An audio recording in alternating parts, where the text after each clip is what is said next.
ॐ भूर्भुवः स्वः तत्सवितुर्वरेण्यं भर्गो देवस्य धीमहि धियो यो नः प्रचोदयात् ॐ शान्ति शान्ति शान्ति. This is another video in the series of stories of Upanishads.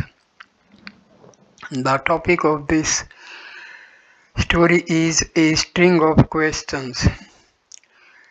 This story is about Prasna Upanishad.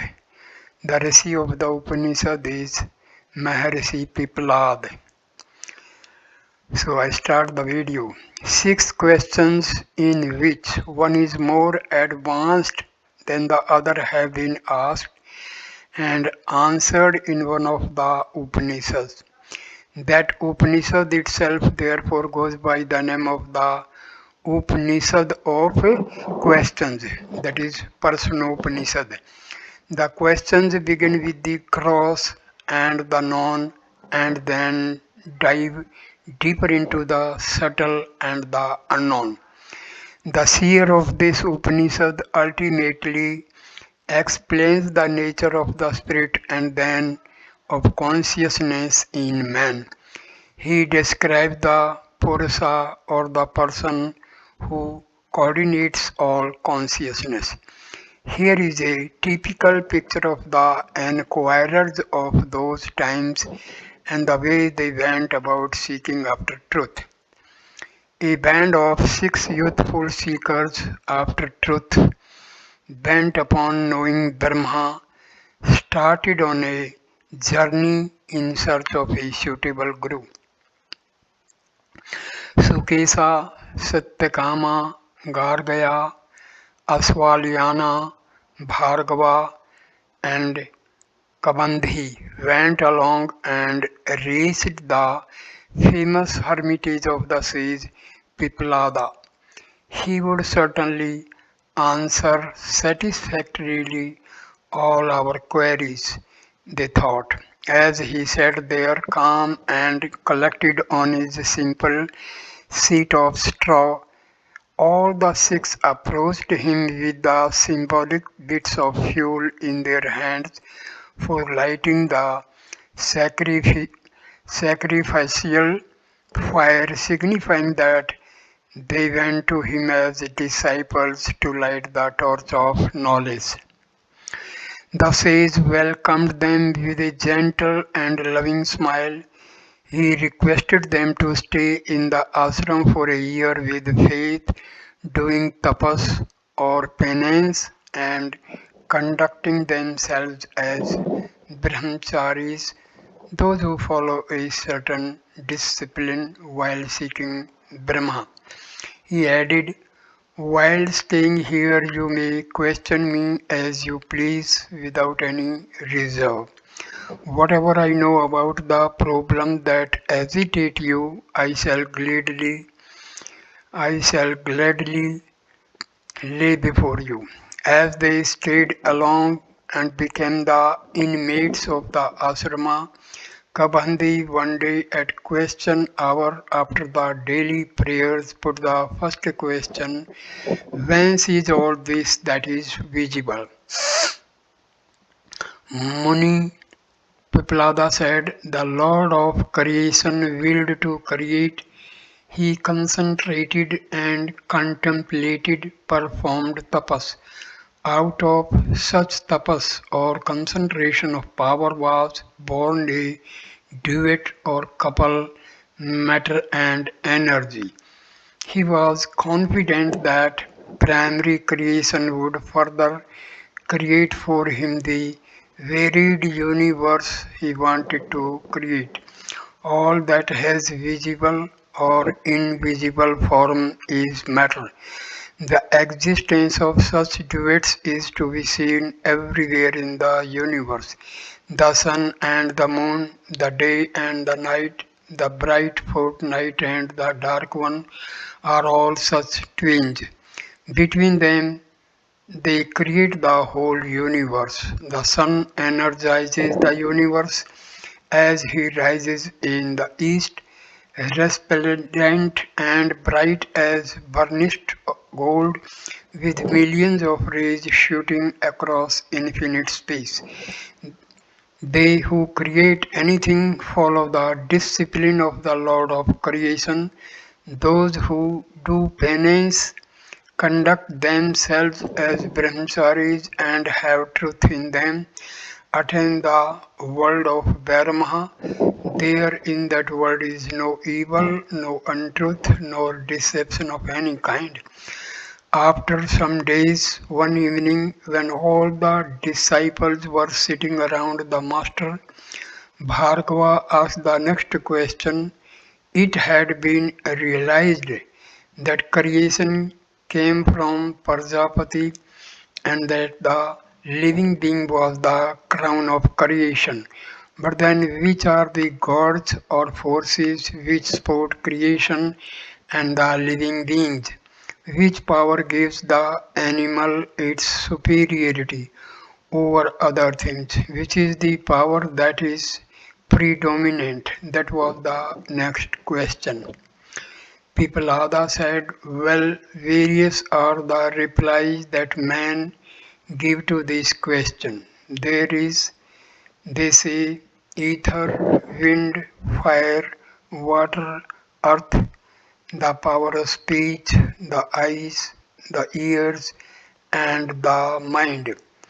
All these support the body and make it possible for it to carry on its functions. But prana, the principle that makes breathing possible, the vital force, claims preeminence and says that it supports the body by carrying on a fivefold activity. The other powers, however, did not verily believe in this claim of prana, but prana proved its claim. Once it went out of the body, and lo, every other power had to follow, and the body lay motionless. Prana is like the queen bee, and when it leaves the hive, it is notice to the others to quit instantly. In fact, the vital force is the source of all energy and movement. Everything is controlled by prana. This explanation led to the next question as to whence comes this prana, how it enters the body, in what ways and places it disposes itself in the body, and how it departs, how it supports the inner and outer structure of the body. This question was asked by Asalvalyana. In answer to this, Pippalada said, you are now going deeper and asking subtler questions, but since you are a votary of truth, I shall try to satisfy you to the utmost possible extent. Who else but the spirit can be the source of prana? Prana pervades the whole body and like a king orders about the other vital forces, namely Apana, Udana, Vyana and Samana, to take their positions in the different parts of the body. Prana itself resides in the mouth and the nostrils. In the heart resides the Atma or the soul. Prana departs through the Udana way and goes to deserving world. The sun is the embodiment of external prana which supports the whole physical world. The prana in the body supports the body from inside. The universe was created by Prajapati by the concentration of sheer will force.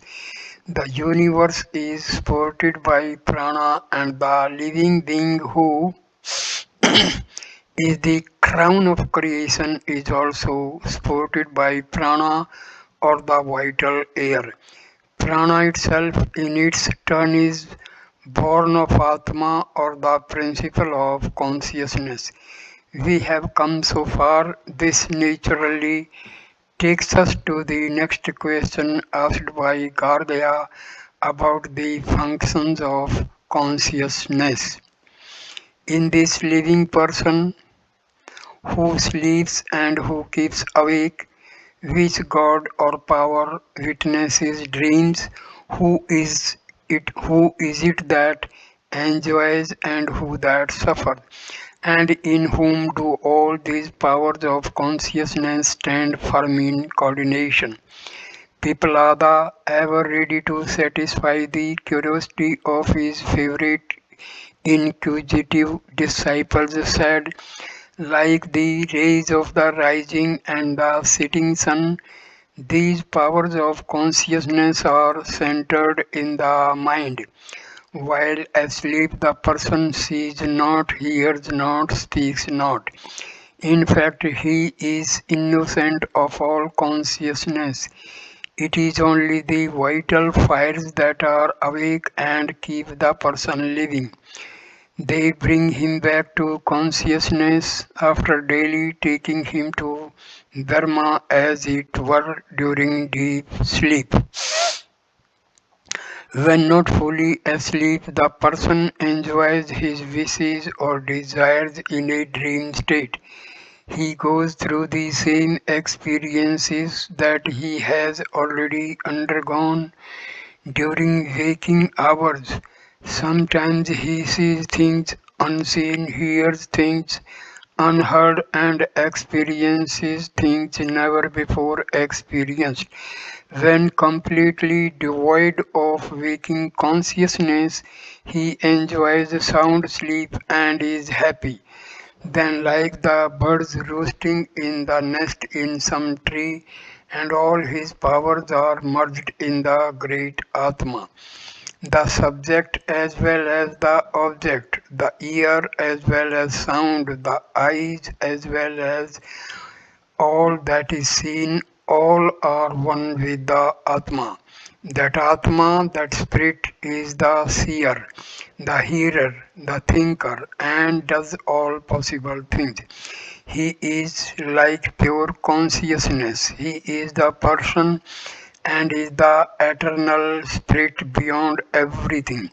He is bodiless and shadowless. He is white and brilliant. One who knows this Atma enjoys the eternal blissful state.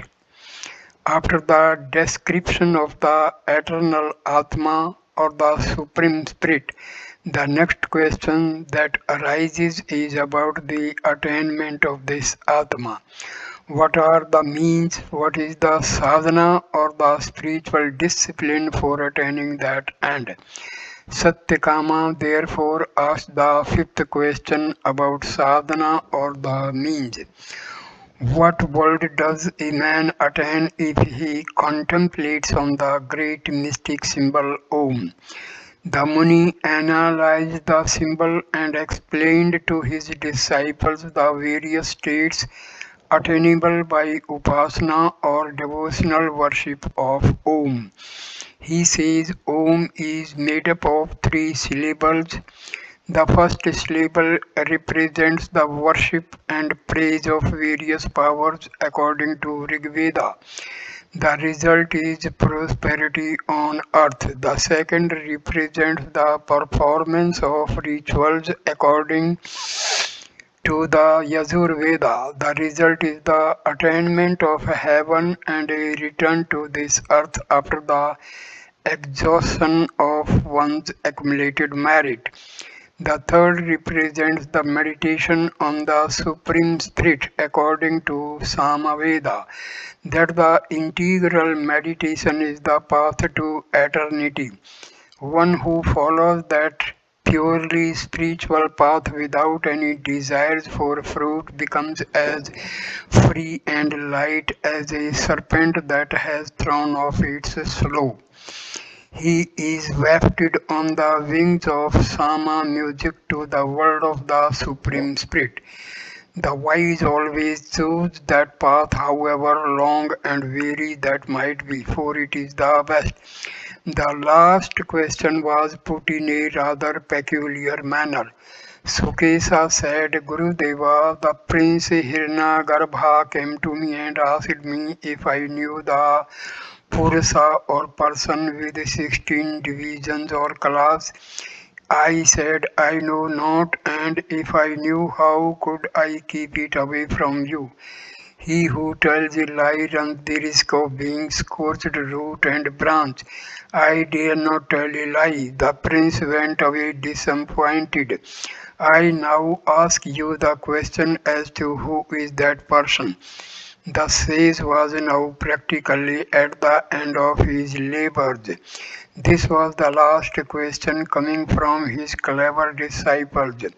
He said, it is in this body that the person resides. The 16 class or divisions exist in this person alone. Prana or vital air, faith, ether, wind, light, water, earth, sense, mind, food, physical force, penance, mantra, or the potent word, action, words, and name are the 16 class or divisions of an individual.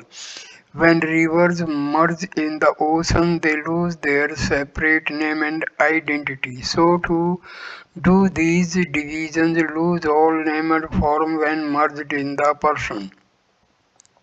Then what exists is the person and not the divisions as such. The essence of that person is the spirit itself. There is no knowledge greater than this. Thus, rounded off Pippalada Muni, the expectations of the disciples were fulfilled, and they took leave of the Guru to pursue their own careers. Here ends this video. Please like, comment, and share the video and subscribe the channel. Thanks a lot. Namaskar, my dear friends. Namaskar.